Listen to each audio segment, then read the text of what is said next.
ইতা পিকনিক না এটা নিয়ে খেলা করে, তেমন বেশি খেলা করে না। এই ঘোড়া সাপরে আমরা মনে করি একবারে নর্মেল। মাইটটা সাপ যেটা বা কানা সাপ যেটা, কেউ একটা সাপ আছে লাভ টুকার মতো পানির উঠে দেয়া জায়গা, পানির মধ্যে ঘুরতে না, ইটার খামর একবারে নর্মেল। শিং মাছের যদি গালা দেয় যেরকম বেদনা করে, এর চেয়ে আরো অনেক কম করে, মূলত প্রায় বেদনা করেই না এরকম অবস্থাটা। তো নর্মেল সাপ, এটার বিষ প্রতিক্রিয়া তেমন নাই, মুঠেও নাই। নাকি জোড়া সাপে কামড় দিলে করে উজানো লাগে, পূজার কোনো প্রয়োজন করে, পূজার প্রয়োজন করে না। তাহলে জাহান্নামের আগুনে, জাহান্নামী বা অপরাধীদেরকে যে শাস্তি দেওয়া হবে, বিশেষ করে শুকুরের পেটে যে সাপটা যাবে,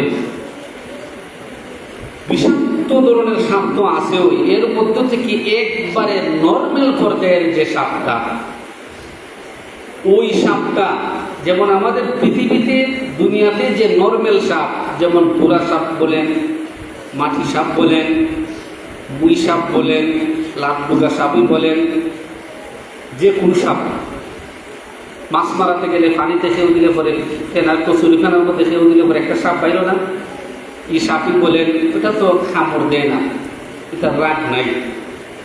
এরপরও যদি খামড় দেয়, এটা সাধারণ একটু বেদনা করে, মানে সুই ঢুকলে পরে যেরকম বেদনা, এরকমের মতন বেদনা করে। ঠিক তদ্রুপভাবে একবারে ওই শুকুরের পেটে যে সাপ থাকবে, এর মধ্যে সবচেয়ে যে নর্মাল যে সাপটা থাকবে, তার বিষ প্রতিক্রিয়া বলতে নাই, ওই রকম বোঝা যাবে অন্যান্য সাপের তুলনায়। ওই সাপে যদি দুনিয়াতে একটা বার শ্বাস ছাড়ে, একটা বার যদি কি ছাড়ে, শ্বাস যদি ছাড়ে, আর এই শ্বাস দুনিয়ার সমস্ত পানিতে যদি করে, বা ওই সাপের লালা যদি একটু পানিতে যদি করে, এই আটলান্টিক কি বলেন, প্রশান্ত কি বলেন, ভারত মহাসাগরে কি বলেন, সাগর মহাসাগর সমুদ্র, সমস্ত সমুদ্রের সারা পৃথিবীর সমস্ত পানি বিষাক্তে পরিণত হয়ে যাবে। তাহলে নর্মাল সাপের একটু লালা, একটু শ্বাস ছাড়াতে যদি বাতাস যে আছে, হাওয়া বাতাস যে আছে, সমস্ত বাতাস যদি বিষাক্ত যদি হয়ে যায়, পানিতে ছাড়লে পরে পানি যদি বিষাক্ত যদি হয়ে যায়, এবার বুঝে থাকলে বলুন, যেই সাপগুলো অত্যন্ত ভয়ঙ্কর, যার বিষ প্রতিক্রিয়া অত্যন্ত প্রখর, যে জমিনের মধ্যে যে সাপগুলো আছে, এই সাপদের মধ্য থেকে রাগান্বিত সাপ, আমরা কেউ কেউ বলে আটাইয়া সাপ, কেউ বলে আলাদা সাপ। ওই সাপে মানুষকে স্নেপ করলে পরে বা আঘাত করলে পরে সঙ্গে সঙ্গে মানুষ কি হয়ে যায়, দলে যায়, বিষের প্রতিক্রিয়া মানুষ বেহুশ হয়ে যায়, সময় মতো চিকিৎসা না করলে পরে দুনিয়ার থেকেও মানুষ বিদায় নেয়, এত বিষাক্ত। তাহলে ওই শুকুর বাইদের পেটের ভিতরে যে সাপগুলা দেওয়া হয়েছে, এদের মধ্য থেকে সবচেয়ে যে বিষাক্ত সাপগুলা আছে, এই সাপগুলার বিষ প্রতিক্রিয়া কেমন হতে পারে, কেমন হতে পারে।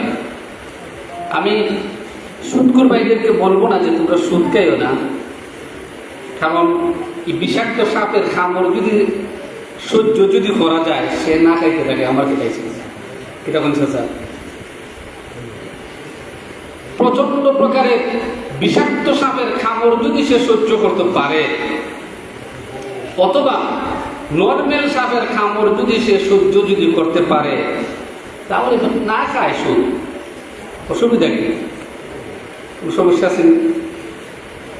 একটা মানুষের যদি দুনিয়াতে যদি একটা মানুষের সাপের কামড় যদি সহ্য করতে পারে, এই জঙ্গলে যে সাপের সাথে সাপের লেজের মধ্যে গুতায় না ফেলে যায়, কামড় দেবো সহ্য করবো, অসুবিধা কিনা, বাধা দেলাম আছে, এ কামড় সহ্য করতে পারে। তাহলে একটা মানুষ দুনিয়াতে যদি সে সুদ খায়, সে যদি আখেরাতে সাইরা মূল জায়গার মধ্যে দাঁড়াইব, তার পাগুলো সরু সরু চিকন চিকন, হাত হবে চিকন চিকন, ফেটটা হবে চোখের সীমানা পর্যায়ে। ওইটার মধ্যে ভিতরে বিভিন্ন ধরনের সাপ, অজগর সাপ, যত প্রকারের সাপ আছে সমস্ত সাপ থাকবে। এখন এই সাপগুলা প্রত্যেকটা সাপই তারা কামড় দিবে। এই সাপগুলার কামড় যদি সে সহ্য করতে পারে, এ খাপ সুৎকার এটা হয়, সমস্যা নাই। একজন যদি মুগুরের বাড়ি খাইতে পারে, না খায় অসুবিধা কি? তাহলে এই যে সাপ গুলায় কামড় দিবে, বিষাক্ত সাপে কামড় দিবে, এত বড় পেট নিয়ে আসে কিয়ামতের ময়দানে দাঁড়াবে, কত কষ্ট হবে। এর চাইতে বেশি কষ্ট হয়ে যাবে মানুষের যখন পিপাসা লাগবে। পিপাসা ওই সূর্যের প্রখরতা, প্রচন্ড গরমের কারণে জমিনটা তামা হয়ে যাবে, আর উপরে আদাত উপরে, যেটা আমরা দেশীয় ভাষায় হয়, সূর্য এত গরম, তখন সময়ে মানুষের যে পিপাসা লাগবে, পিপাসার্থ হবে, ওই সুৎখোর ব্যক্তি তার সাপের কামড়ের বিষাক্তর চাইতে বেশি কষ্ট অনুভব করবে পানির তিরাস। মনে করেন আযাব একটা চেয়ে আরেকটা গরম নারী। মানুষ পানির জন্য পাগল পারা হয়ে যাবে, কিন্তু সকলের ভাগ্যে পানি পান করাটা সম্ভবপর হবে না। একদিন নয়, 2 দিন নয়, 50,000 বছর, 50,000 বছর কিয়ামতের ময়দানে দাঁড়াতে হবে। আর একটা দিনের সমপরিমাণ কতটুকু হবে? আখিরাতের একটা দিনের পরিমাণ হবে পৃথিবীর 50,000 বছরে বা 50,000 দিনের যতখান সময় হবে, ততখান সময় হবে আখিরাতের একটা দিনের সমান। তাহলে এগুলো বুঝেন কতদিন পর্যন্ত কিয়ামতের ময়দানে দাঁড়িয়ে থাকতে হবে, দাঁড়ানোটা কি সম্ভব? আবার পিপাসা করবে। আল্লাহ পাক রব্বুল আলামিন ওই হাউজে কাউসারের মালিক আমাদের নবীজিরে বানাইয়া দিছেন। হাউজে কাউসারের পানি নবীজি পান করাইবেন, নবীজি পান করাইবেন। হাউজে কাউসারের পানি আমার ভাই, যুবকদের আইডল ভাই আব্দুল মতিন সাহেব, ওনার বিদেশি প্রবাসী ভাইয়ের জন্য দোয়া চেয়েছেন। আল্লাহ পাক যেন ওনাকে সহি সালামতে রাখেন এবং ওনার কামাই রুজিতে যেন আল্লাহ তাআলা বিপুল বরকত দান করেন। সকলে বলি আমিন। তাহলে যে কথাটা বলতেছিলাম, হাউজে কাউসারের মালিক কাকে আল্লাহ বানাইছেন? জুড়ে বলেন, আমাদের নবী সাল্লাল্লাহু আলাইহি ওয়াসাল্লামকে। এই পৃথিবীতে নবী রাসূল আল্লাহ পাঠাইছেন 1 লক্ষ অথবা 2 লক্ষ 24,000, 1 লক্ষ অথবা 2 লক্ষ 24,000 নবী রাসূল পাঠাইছেন। আদম আলাইহিস সালামকেও আল্লাহ হাউজে কাউসারের মালিক বানান নাই। আল্লাহ পাক হযরত ইব্রাহিমকেও হাউজে কাউসারের মালিক বানান নাই। আল্লাহ পাক হযরত ঈসা আলাইহিস সালামকেও হাউজে কাউসারের মালিক বানান নাই। আল্লাহ পাক রব্বুল আলামিন মুসা আলাইহিস সালামকেও হাউজে কাউসারের মালিক বানান নাই।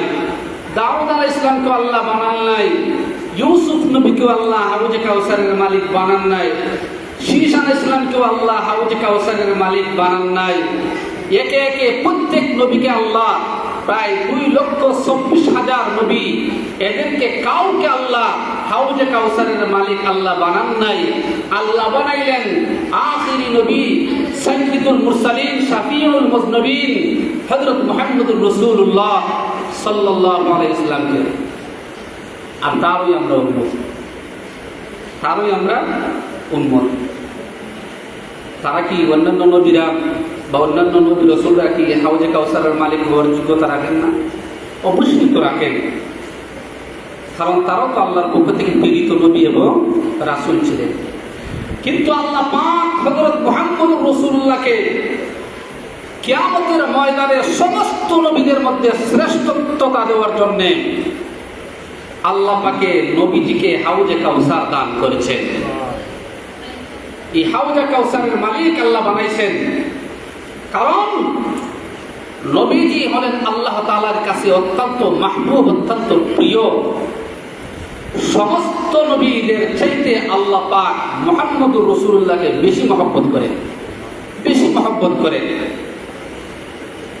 এই জন্য আল্লাহ পাকের নবীজি সাল্লাল্লাহু আলাইহি ওয়াসাল্লামকে হাউজে কাউসারের মালিক বানাইয়া দিয়েছেন। আর আমাদেরকে আল্লাহ বেশি ভালোবাসেন বিদায় তার ভালোবাসার নবী মুহাম্মদুর রাসূলুল্লাহর উম্মত আমাদেরকে বানাইছেন। সুবহানাল্লাহ বলেন। যদিও আমরা আমাদের মর্যাদাটা আমরা বুঝি না, আমাদের মর্যাদা আমরা নিজেরাই তো বুঝি না। যদি আমরা বুঝতাম তাহলে এই আমরা শ্রেষ্ঠ নবী পাইলাম, শ্রেষ্ঠ কিতাব পাইলাম, শ্রেষ্ঠ জমানা পাইলাম। আমাদের ইবাদতের মর্যাদাও অনেক। ওই অন্য নবীদের উম্মতেরা 100 বছর, 150 বছর, 500 বছর ইবাদত বন্দেগী করছেন, কইরা যতটুকু সওয়াবের অধিকারী হয়েছেন, আমরা এক রাইতে এর চেয়ে বেশি হয়ে যায়। সুবহানাল্লাহ বলেন। এক জুমা নামাজে এর চেয়ে বেশি সওয়াব হয়ে যায়, এক ওয়াক্ত নামাজে এর চেয়ে বেশি সওয়াব হয়ে যায়। 500 বছর পাথরের ভিতরে থেকে তারা আল্লাহর ইবাদত বন্দেগী করছে। এই 500 বছর পাথরের ভিতরে থেকে ইবাদত বন্দেগী করিয়া তারা যে মর্যাদার আসীন হয়েছেন, যতটুকু সওয়াবের অধিকারী হয়েছেন, আমরা আখিরি নবীর উম্মত, আখিরি জামানার উম্মত, আমরা এক রাত আল্লাহর ইবাদত করলে পরে এর চাইতে বেশি সওয়াবের অধিকারী হয়ে যায়। সুবহানাল্লাহ। নবী পাইলাম শ্রেষ্ঠ, জমানাও পাইলাম শ্রেষ্ঠ, কিতাবও পাইলাম সর্বশ্রেষ্ঠ, মহব্বত পাইলাম সবচেয়ে বেশি, ভালোবাসাও পাইলাম সবচেয়ে বেশি, সবের মাত্রাও পাইলাম সবচেয়ে বেশি, সময় পাইলাম কম। কিন্তু আমরা সময় কম পাইয়া এই অল্প সময়টারে হেলায় খেলায় অযথা গুলা নষ্ট করিয়া জীবনটারে বরবাদ করতেছি, আখিরাতের দিকে অগ্রসর হইতেছি। আখিরাতের পথ আমাদের অন্ধকার, ঠিক না বেটি? আখিরাতের পথ আমাদের একবারে অন্ধকার। আরে আমরা কোন দিকে আমরা সফলতার দিকে আছি? না নামাজ পড়ার দিকে আমাদের সফলতা আছে, না জামাত করার দিকে আমাদের সফলতা আছে, না জিকির আজকার করার দিকে আমাদের সফলতা আছে, না দান খয়রাতের দিকে আমাদের সফলতা আছে, না নবীর সুন্নাত পালন করার ক্ষেত্রে আমাদের সফলতা আছে, না জিহাদের ময়দানে আমাদের সফলতা আছে, ইসলাম কায়েমের ক্ষেত্রে আমাদের না সফলতা আছে। কোনো দিক দিয়েই আমাদের নাই। একটা দিক আপনি বাইর করতে পারবেন না যে দিকটা আমাদের সফলতার অর্জনের একটা চাবি হয়ে যায়, মাধ্যম হয়ে যায়। কোনো একটা দিক পাওয়া যায় না। কিখন পাওয়া যায়? কোনো একটা দিকই পাওয়া যায় না। নবীর সুন্নতের দিকে আমরা তাকাইলে পরে দেখা যায় নবীর সুন্নত আমার বডির মধ্যে বাসে না। নবীর তরিকার দিকে আমরা তাকাইলে পরে দেখা যায় নবীর তরিকা আমাদের মধ্যে নাই। নবীর পোশাকের দিকে তাকাইলে পরে নবীর পোশাক আমার গায়ের মধ্যে নাই। তাহলে দেখেন কোথায় আমরা আর কোথায় নবী, এই আদর্শ, কোথায় আল্লাহর হুকুম আমরা কোথায় পালন করতেছি, অথচ আমাদের সময় অত্যন্ত কম। আরে তারা তো একজন মানুষ 1000-1500 বছর পর্যন্ত হায়াত পেয়েছেন, 500 বছর হায়াত পেয়েছেন, 1000 বছর হায়াত পেয়েছেন। আরে আমরা কতটুকু হায়াত পাচ্ছি? আমাদের হায়াতের গড়াই তো 60, আমাদের হায়াতের গড়াই কত? প্রায় 60-এর মতন, 60 বছরের মতন। ধরেন 70 বছর বা 80 বছর বেঁচে গেলাম। 80 বছরের পরে তো আর উঠা বসা করাটাই সম্ভবপর হয় না, শরীরে স্বাস্থ্য মানায় না। ও আমার প্রাণের ভাই, চিন্তা করার বিষয়। আমরা কোথায় আর আমাদের নবীজি কোথায়? আমরা কিভাবে এই মর্যাদার অধিকারী হব? কাল কিয়ামতের ময়দানে আমাদের নবীজি হাউজে কাউসারের পানি দেওয়ার জন্য, পান করানোর জন্য নবীজি দাঁড়িয়ে থাকবেন এক পায়ে, যে আমার উম্মত আসবে পানি পানির জন্য, আমি তাদেরকে পানি পান করাইব। কিন্তু কোথায়? আমার কাছে যেহেতু নবীর কোন সুন্নত আমার কাছে নাই, আমার কাছে যেহেতু নবীজির কোন তরিকা আমার কাছে নাই, আমি নবীর তরিকা অনুযায়ী আমার জীবনটা আমি পরিচালনা করতে পারি নাই, আমি পাশ্চাত্যদের তরিকা বা নিয়ম নীতিগুলাকে, কালচারগুলাকে আমি লালন করেছি। এই লালন করার কারণে আমাকে নবীজি চিনতে পারবেন না, আমি হাউজে কাউসারের পানিও পান করা সম্ভবপর হবে না। আরে মাকামে মাহমুদে আমার নবীজি সজিদায় করে আল্লাহর কাছে চিৎকার করে কাঁদতে থাকবেন, আল্লাহ দুনিয়া তো আমি কেঁদেছি আমার উম্মতের জন্য, আমি কত চোখের পানি আমি ফেলেছি, আমি তায়েফের ময়দানে আমার শরীর থেকে রক্ত আমি দিয়েছি আমার এই উম্মতের নাজাতের জন্য, আমি উহুদের প্রান্তরে আমার জান শহীদ করেছি আমার উম্মতের জন্য, উম্মতের নাজাতের জন্য। উম্মতকে তুমি মাফ করে দাও, সেই জন্য আমার রক্ত জড়াইলাম, আমার সাহাবায়ে কেরামের রক্ত জোরে ঝরছে, আমার সহচরদের রক্ত জোরে ঝরছে। বীরে মাউনাতে আমার কত সাহাবায়ে কেরাম, কোরআনের হাফিজ, কোরআনের কারীরা মারা গেছে, কত ওই মুতার যুদ্ধে আমার কত সাহাবায়ে কেরাম শাহাদাত বরণ করেছেন, তাবুক যুদ্ধে আমার কত সাহাবায়ে কেরাম শাহাদাত বরণ করেছেন, উহুদের ময়দানে আমার কত সাহাবায়ে কেরাম শাহাদাত বরণ করেছেন, খন্দকের যুদ্ধে আমার কত সাহাবায়ে কেরাম শাহাদাত বরণ করেছেন, বদরের প্রান্তরে আমার সাহাবায়ে কেরাম শাহাদাত বরণ করেছেন। কত যুদ্ধ, প্রত্যেকটা যুদ্ধতে, প্রত্যেকটা জায়গায় জায়গায় এই পৃথিবীর আনাচে কানাচে আমার সাহাবায়ে কেরামের রক্তে মাটি রঙিন হয়ে গেছে। একমাত্রই আসল উদ্দেশ্য হলো আমার উম্মতকে নাজাত দেওয়া, আমার উম্মতকে মাফ করে দেওয়া। সুতরাং আমি আজকে এই হাউজে কাউসারের পাশে দাঁড়ানো আছি, আমার উম্মতকে আমি পানি পান করাইব, কিন্তু উম্মত কোথায়? উম্মত কোথায়? উম্মতের কাছে তো আমার কোনো পরিচিতি নাই। সেই উম্মত ভুলে যাবে রাস্তা, হাউজে কাউসারের রাস্তা ভুলে যাবে। কোন উম্মত হাউজে কাউসারের রাস্তা ভুলে যাবে? যেই উম্মত দুনিয়াতে নবীর তরিকারে ভুলে গেছে, যেই উম্মত দুনিয়াতে নবীর সুন্নতকে ভুলে গেছে, যেই উম্মত দুনিয়ার জিন্দেগিতে নবী রাসূলের কথা মানছে না, যেই উম্মত দুনিয়াতে আল্লাহর হুকুম লালন পালন করে না, এরা তখনও হাউজে কাউসার ভুলবে। আজকে যেহেতু আমাদের নবীর তরিকার সাথে কোনো সম্পর্ক নাই, পরিচয় নাই, তরিকাকে, নবীর তরিকাকে আমরা তরিকাই মনে করি না, নবীর সুন্নতকে সুন্নতই আমরা মনে করি না, কোনো অবস্থাতে আমরা প্রাধান্য দিচ্ছি না, তাহলে কাল কিয়ামতের ময়দানে আজকে এই ভুলিয়া থাকার কারণে কাল কিয়ামতের ময়দানে আপনি এবং আমিও হাউজে কাউসার থেকে ভুলে থাকবো, পিপাসায় কাতর হয়ে যাব, জান বাহির হয়ে যাবে, কিন্তু মরণ আর হবে না, জান বাহির হবে না, উষ্ণগত হয়ে যাবে, দিশেহারা হয়ে পড়ব। তথাপিও আমার আপনার ভাগ্যে হাউজে কাউসারের এক ফোঁটা পানি পান করাটা সম্ভবপর হবে না। তখন বোঝা যাবে, তখন বোঝা যাবে আমাদের এই হালত।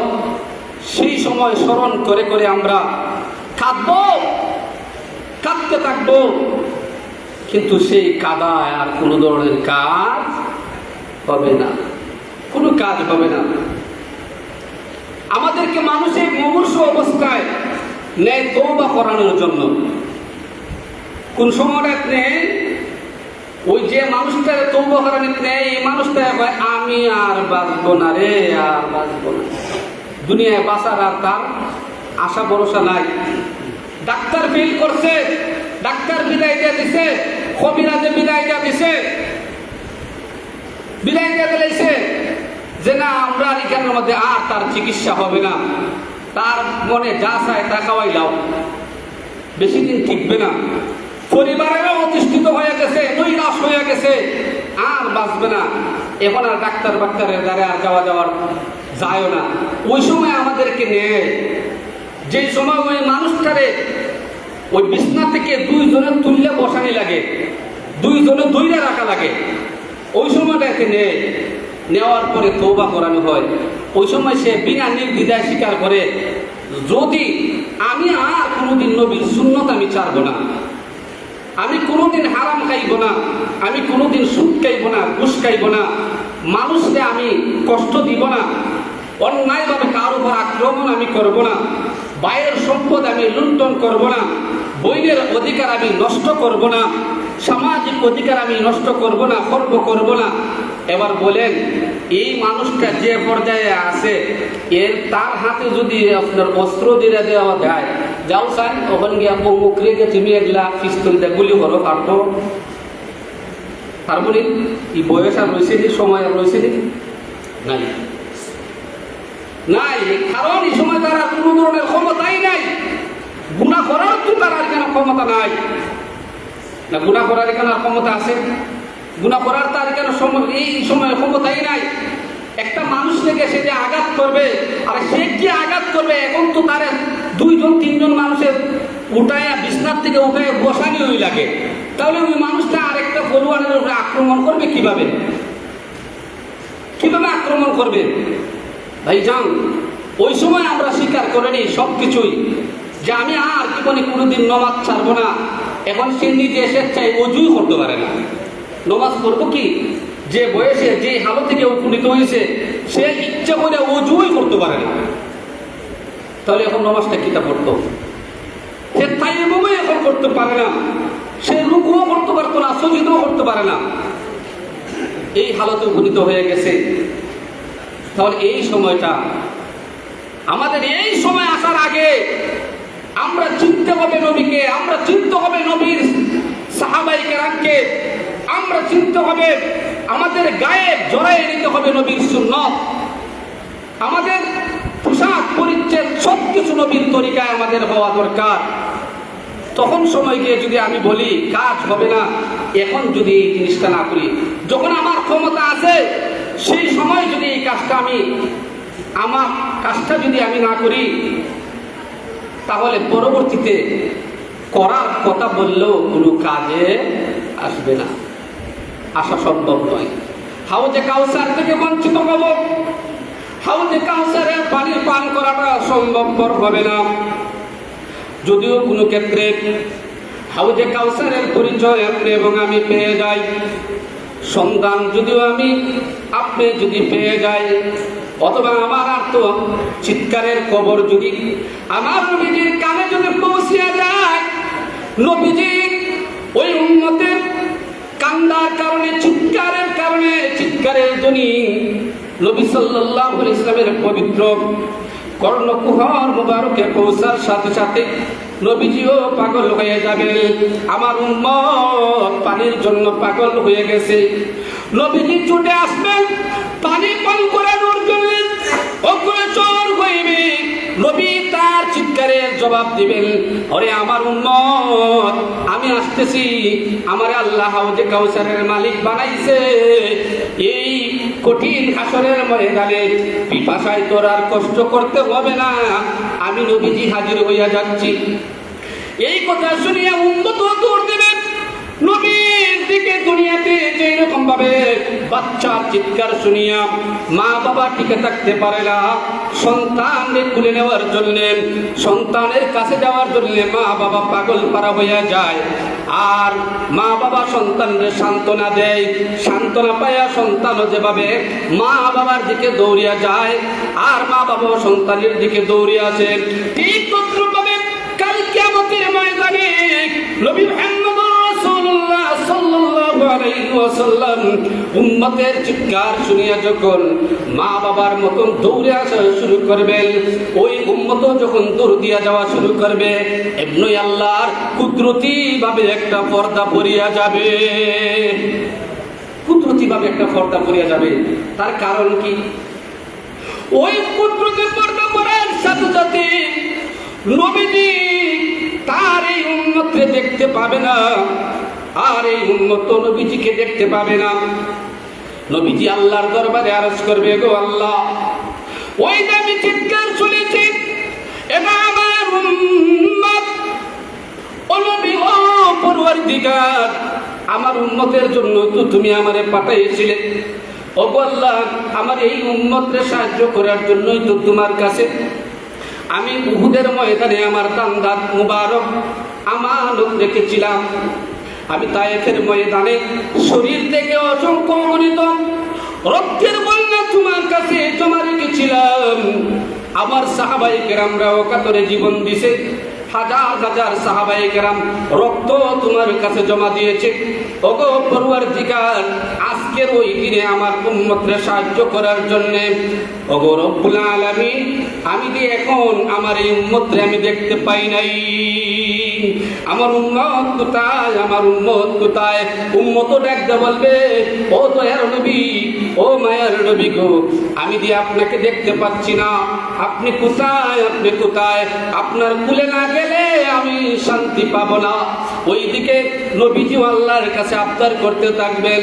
আল্লাহ পাক রব্বুল আলামিন ডাক দিয়ে বলবেন, ওরে মুহাম্মদ সাল্লাল্লাহু আলাইহি ওয়াসাল্লাম, তুমি জানো না, তুমি যখন দুনিয়া থেকে বিদায় নিয়ে যখন তুমি পরকালের দিকে যাত্রা করেছিলে, তোমার অবর্তমানে ওই তোমার এই উম্মতেরা তোমাকে ভুলে গিয়েছিল।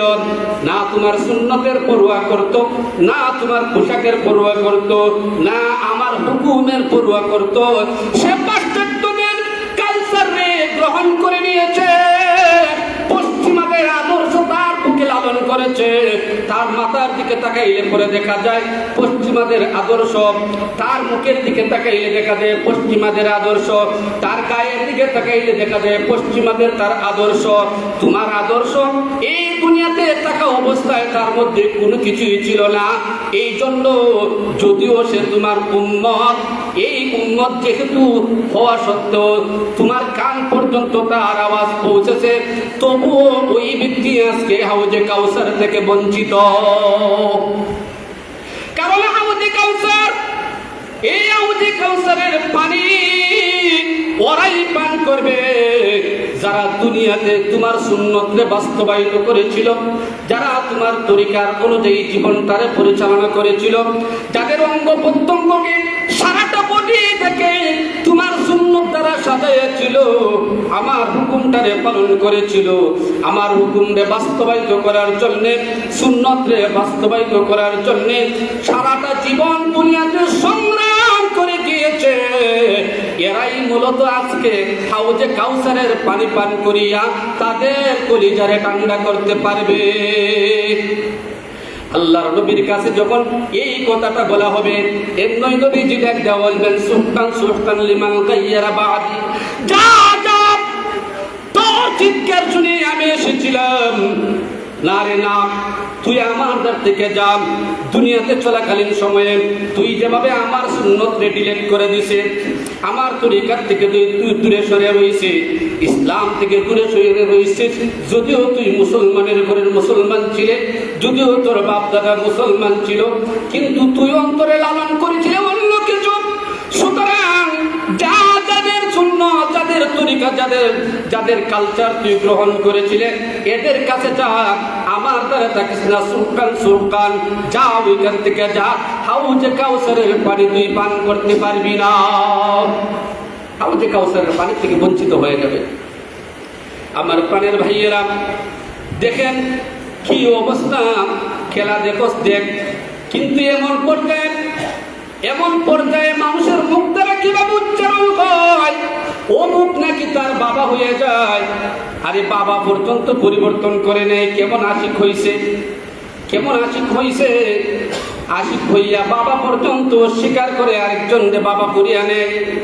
ও আমার প্রাণের ভাইয়েরা, এই জন্য আল্লাহর নবীজি সাল্লাল্লাহু আলাইহি ওয়াসাল্লাম কত সুন্দর করে বলেছেন, মান তাশাব্বাহা বিকাউমিন ফাহুয়া মিনহুম। আল্লাহর রাসূল বলেন, মান তাশাব্বাহা বিকাউমিন ফাহুয়া মিনহুম। যে যেই জাতির সাদৃশ্য অবলম্বন করবে, যে যেই জাতির, যে এলাকার যে মানুষের আদর্শ লালন করবে, কালচার গ্রহণ করে নিবে, নিজের সাজায়া নিবে, ফাহুয়া মিনহু, সে সেই জাতির অন্তর্ভুক্ত হয়ে যাবে। এবার যদি আমার মধ্যে খ্রিস্টানদের কালচার থাকে, আমার মধ্যে যদি ইহুদির কালচার থাকে, আমার মধ্যে যদি বৌদ্ধদের কালচার যদি থাকে, আমার মধ্যে যদি হিন্দুদের কালচার যদি থাকে, আমার মধ্যে যদি মুনাফিকের কালচার যদি থাকে, আমার মধ্যে যদি ওই যা কাফিরদের কালচার যদি আমার মধ্যে থাকে, আমাকে নবীজি বলেছেন কালচারওয়ালা রে ফাহুয়া মিনহু, তুই তাদের অন্তর্ভুক্ত হইয়া যা, আমার দ্বারা রাখছি না। সুতরাং আমার প্রাণের ভাইয়েরা, আমাদের উচিত সদা সর্বদা নবীজির সুন্নতকে তালাশ করে করে আমাদের বডির মধ্যে ফিট করতে হবে। কারণ আমাদের তো হায়াত একবারে সীমিত, একবারে কম। এই কম সংখ্যক হায়াত নিয়ে আমরা যেহেতু শ্রেষ্ঠ নবী পাইছি, শ্রেষ্ঠ জমানাও পাইছি, শ্রেষ্ঠ কোরআন পাইছি, আমাদের ওই জান্নাতের মধ্যে শ্রেষ্ঠ স্থান আমার আল্লাহ রাখছেন, জান্নাতুল ফেরদাউস রাখছেন। ওই জান্নাতুল ফেরদাউসে আমি যদি যাইতে হয় তাহলে আমার ইবাদতের প্রয়োজন আছে, আসেনি না? না, আসুন আমরা প্রত্যেকে আমাদের প্রত্যেকের বডিটারে নবীর সুন্নত দ্বারা সাজাই। সুবহান রাব্বিকা রাব্বিল ইজ্জাতি আম্মা ইয়াসিফুন ওয়া সালামুন আলাল মুরসালিন ওয়ালহামদুলিল্লাহি রাব্বিল আলামিন। সাল্লাল্লাহু আলা সাইয়্যিদিনা ওয়া মাওলানা মুহাম্মদ ওয়া আলা আলিহি ওয়া সাহবিহি ওয়া বারাকা ওয়া সাল্লাম। আল্লাহুম্মা আমিন। রব্বানা আতিনা ফিদ দুনিয়া হাসানাতাও ওয়া ফিল আখিরাতি হাসানাতাও ওয়া কিনা আযাবান নার। রব্বানা ফাগফির লানা যুনুবানা ওয়া কাফির আন্না সাইয়্যাতিনা ওয়া তাওয়াফানা মা'আল আবরার। আয় আল্লাহ, আমরা তোমার দয়ার ভিখারি। ইয়া আল্লাহ, আমরা তোমার করুণার ভিখারি। আল্লাহ ও মাবুদ, আমরা শয়তানের দুকায় পড়ে গো তোমার হুকুম অমান্য আমরা করি। আমরা শয়তানের দুকায় পড়িয়া তোমার নবীর সুন্নত থেকে আমরা দূরে সরে যাই। আমরা শয়তানের আল্লাহ দুকায় পড়িয়া ইয়া আল্লাহ আমাদের জীবনটারে নবীর তরিকায় সাজাইতে পারি না। ইয়া আল্লাহ, আমরা শয়তানের দুকায় পড়িয়া আমরা মাঝে মধ্যে নামাজ ছেড়ে দেই। আমরা শয়তানের দুকায় পড়িয়া আমরা নবীর সুন্নত দাঁড়িয়ে আমরা সাথিয়া দেই। আমরা ইয়া আল্লাহ শয়তানের দুকায় পড়িয়া ইয়া আল্লাহ নবীর সুন্নত মাথার টুপি সরাইয়া দেই। ইয়া আল্লাহ রব্বুল আলামিন, তুমি বিশ্বাস করো ইয়া আল্লাহ আমরা এই সব কিছু আল্লাহ শয়তানের দুকায় আমরা পড়িয়া করি, কিন্তু তোমার নবীর সুন্নত আমরা অন্তরের মধ্যে আছে গো। ইয়া আল্লাহ মেহেরবানি করিয়া আমাদের অপরাধগুলো তুমি মাফ করিয়া দিও। ইয়া আল্লাহ তুমি যদি আমরা মাফ না করো আমরা কার দরজায় যাব? আমরা যাইবার জায়গা নাই, আমরা হওয়ার জায়গা নাই। আল্লাহ আমাদের আশ্রয়ের স্থান নাই, একমাত্র তুমি ছাড়া রে আল্লাহ। আল্লাহ তুমি আমরারে দূরে সরাইয়া দিও না গো আল্লাহ। আল্লাহ তুমি আমরারে তোমার রহমত থেকে দূরে সরাইয়া দিও না। তোমার রহমতের কোলে আমরারে টানিয়া নিও। আমাদের তামাম জিন্দেগীর সমস্ত আল্লাহ জানা অজানা ইচ্ছায় অনিচ্ছায় যত প্রকারের গুনাহ খাতা করছি সমস্ত গুনাহগুলো তুমি মাফ করিয়া দিও। আল্লাহ আমরার মা বাবা দাদা দাদির আল্লাহ তুমি মাফ করিয়া দিও। আমাদের পূর্বপুরুষ সবাই তুমি মাফ করিয়া দাও। প্রত্যেকের কবরে তুমি জান্নাতের বাগান তুমি বানাইয়া দেও। ইয়া আল্লাহ আমাদের যাদের মা বাবা জীবিত আছেন আল্লাহ মেহেরবানি করিয়া গো আল্লাহ তাদের হায়াত তুমি বাড়াইয়া দিও। তাদের সুস্থতার জিন্দেগি তুমি দান করো গো আল্লাহ। বেমার আজার আল্লাহ তুমি দূর করিয়া দেও। সুস্থতার জিন্দেগি তুমি এনায়েত ফরমাও। তাদের রিজিকে তুমি বাড়াইয়া দাও। আল্লাহ আমরা ভাই বেরাদর বন্ধু বান্ধব ইয়া আল্লাহ আমাদের মুসল্লিয়ান کرام আমাদের মুহিব্বিন মুতাআল্লিকিন আমাদেরকে সাহায্য সহযোগিতা করনে ওয়ালা আমাদেরকে স্নেহ মমতা সম্মান করনে ওয়ালা যত মুসলমান ভাই বেরাদর আছেন আল্লাহ যে যেখানের মধ্যে আছেন দেশে হোক বিদেশে হোক প্রবাসে হোক আল্লাহ যে যে জায়গার মধ্যে আছেন প্রত্যেকের সহিহ সালামত তুমি রাখিও গো আল্লাহ, প্রত্যেকের কামাই রুজিতে আল্লাহ তুমি বরকত দিও গো আল্লাহ। ইয়া আল্লাহ রব্বুল আলামিন, আল্লাহ তুমি তাদেরকে বিপদ থেকে তুমি রক্ষা করিও গো আল্লাহ। ইয়া আল্লাহ আসমানি আযাব আর গজব থেকে তুমি হেফাজত করো। ইয়া আল্লাহ হাওয়াই আযাবের গজব থেকে তুমি হেফাজত করো। যত প্রকারের বেমার আজার আছে সমস্ত বেমার আজার থেকে আল্লাহ তুমি হেফাজত করো। আমাদের সকল ইয়া আল্লাহ বেমারীদেরকে তুমি শিফায়ে আজলে কামিলা নসিব ফরমাও। আমরার মা বোনদেরকে তুমি মাফ করিয়া দেও।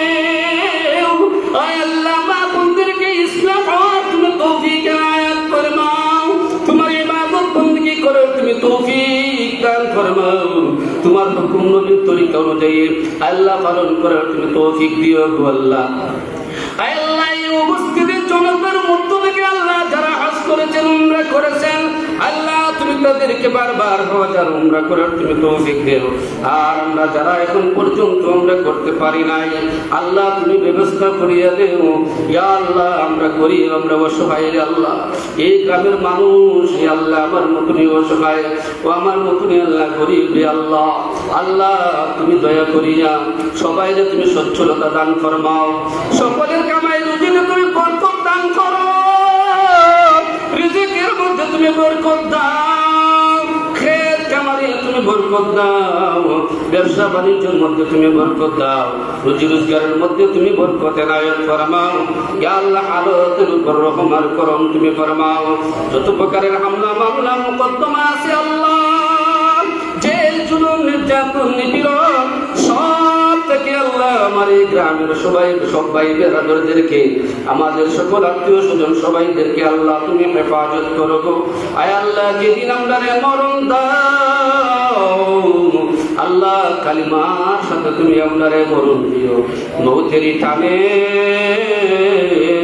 সকলেরই জবানে জারি রাখিও লা ইলাহা ইল্লাল্লাহু মুহাম্মাদুর রাসূলুল্লাহ।